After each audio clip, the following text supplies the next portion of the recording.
Dear student, class 11th English medium chapter number 7 हम पढ़ रहे हैं equilibrium, chemical and ionic equilibrium. Last online class में भी हमने आपको बताया था कि इक्विलिब्रियम क्या होता है। तो इसमें केमिकल इक्विलिब्रियम पढ़ेंगे पहले पोर्शन में, इसके बाद हम आयनिक इक्विलिब्रियम पढ़ेंगे। तो इक्विलिब्रियम के बारे में मैंने आपको कल भी बताया था। इसमें दो प्रकार की रिएक्शंस होती हैं। Number 1 इवर्सिबल reactions, number 2 reversible reactions. और मैंने इसके बाद आपको मास एक्शन रूल बताया था। उसके बाद मैंने आपको एक्टिव मास बताया था, जो आपने अपनी नोटबुक में नोट किया होगा। Today we will read in new topic equilibrium constant. जो स्टूडेंट इक्विलिब्रियम कांस्टेंट के बारे में आप पढ़ेंगे।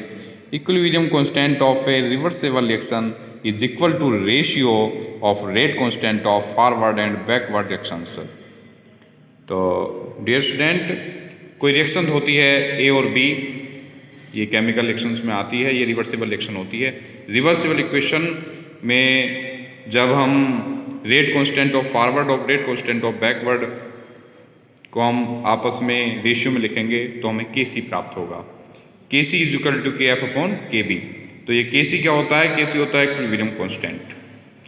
डियर स्टूडेंट, इनकी यूनिट होती है Kc की मोल per litre power delta n, और Kp की यूनिट होती है atom power delta.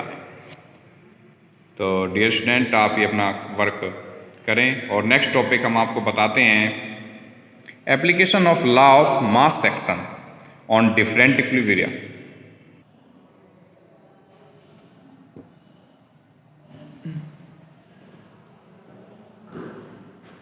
Dear student, class 11th English medium में हम नेक्स्ट टॉपिक बता रहे हैं आपको application of law of mass action on different equilibria.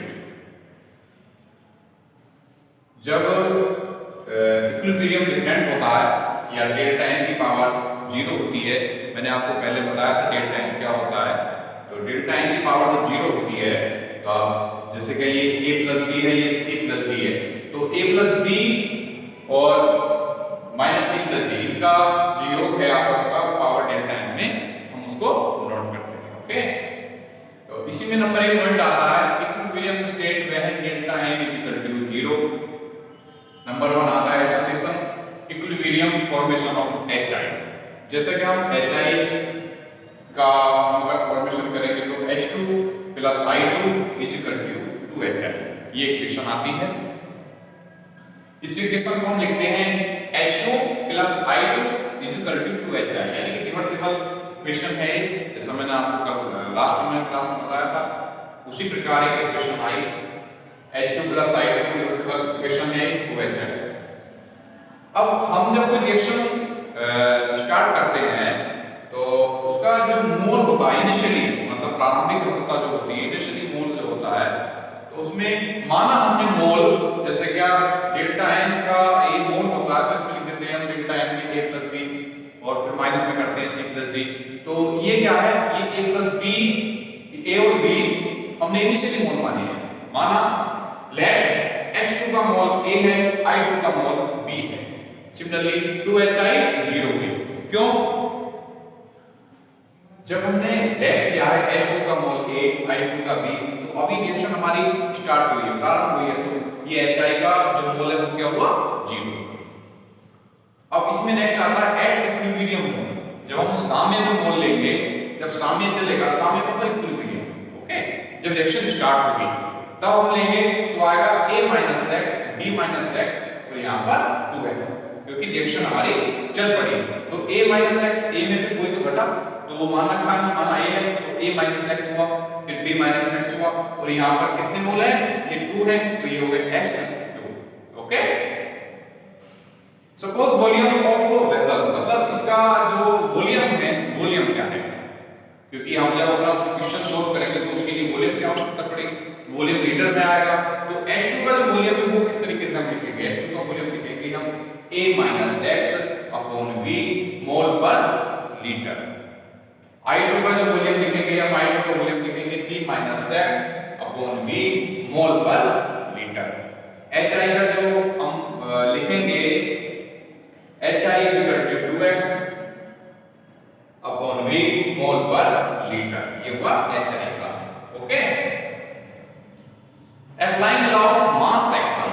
Mass action का रूल डियर स्टूडेंट मैंने आपको पढ़ाया था, मैंने आपको बताया था Kc is equal to HI की वैल्यू यानी कि C प्लस D की वैल्यू। ओके, यहाँ 2HI है तो HI की वैल्यू 2 हो गई पावर में, HI स्क्वायर में 2 हो गया, अपॉन में H2 और I2 A और B।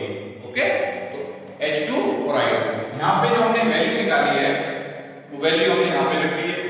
Kc is equal to 2x upon V का whole square upon A minus x upon V B minus x upon V। Kc is equal to 4x square upon V square upon A minus x upon V into B minus x upon V। तो Kc की value निकल कर के आई, यहाँ V square तो V से V cancel हो गया, Kc की वैल्यू निकल कर के आई 4x square upon A minus x और B माइनस x। तो ये हमारी वैल्यू निकल कर के आई x, यानी कि जो हमारा मोल जो बन रहा है, जो नया मोल बनेगा, जो वैल्यू आएगी तो इस फॉर्मूले से हम उस वैल्यू को निकालेंगे। आप एक बार समझ लीजिए, application of law of mass action on different equilibria. Number 1 equilibrium state when delta n is equal to 0। मैंने आपको लास्ट क्वेश्चन में डेल्टा n के बारे में बताया था, delta n is equal to 0। Number 1 association equilibrium formation of HI, ये HI वाली हमारी इक्वेशन है, H2 + I2 = 2HI। इसका इनिशियली मोल जो है, प्रारंभ में जो मोल है वो A, B और 0 है, क्योंकि ये हमने माना है A, B और 0। ठीक है, अब जब सामने होगा इक्विलिब्रियम होगा तो ये होगा A minus x B minus x, ये हो जाएगा 2x, क्योंकि यहाँ पे दो मोल दे रखे हैं, यहाँ पे कोई मोल नहीं है, तो यहाँ B में से घटेगा, यहाँ पे ऑलरेडी 2 है तो ये 2x हो गया, उसकी वैल्यू होगी। यहाँ पे B हमने माना तो B minus x A minus x। Okay, suppose volume of vessel of V litre. तो जब हम वॉल्यूम मानेंगे तो वॉल्यूम हमने माना V, तो V H2 का हम लिखेंगे वॉल्यूम को A minus x upon V mole per litre, I2 का B minus x upon V मोल पर लीटर, HI का 2x upon V mole per litre. Applying law of mass action, जैसे कि आपने मास action का रूल पहले भी use किया है, मैंने आपको पहले भी बताया, Kc is equal to HI का होल स्क्वायर अपॉन H2 और I2, इनकी वैल्यू यहां पे रख देंगे ऐसी। Kc is equal to 4x square upon V square upon A minus x upon V into B minus x upon V। V square है तो V से V कैंसिल हो जाएगा, तो Kc is equal to 4x square upon A minus x B minus x। ये हमारा article हो गया। डियर स्टूडेंट, ये आप नोट कर लेंगे, कोई प्रॉब्लम्स अगर हो तो आप हमसे पूछ सकते हैं। अगर आप पूछेंगे नहीं तो हमें कैसे पता लगेगा कि आपको नहीं पता चला। आप लगातार वीडियो देखिए, लगातार आप पढ़िए, आप रिवीजन करते रहेंगे, लर्निंग करते रहेंगे तो आपके माइंड में अच्छी बात आती रहेगी, आप उसको पढ़ते रहेंगे, आपके माइंड में रहेगा कि हाँ हमने ये चीज़ पढ़ी है। समझ में नहीं आएगी लेकिन ये तो रहेगा कि हमने पढ़ रखी है, तो समझने का प्रयास आप करेंगे तो समझ सकते हैं। आप ट्राई करें तो आप जरूर 100% आप कर लेंगे। कोई अगर प्रॉब्लम्स हो तो आप हमसे पूछ सकते हैं।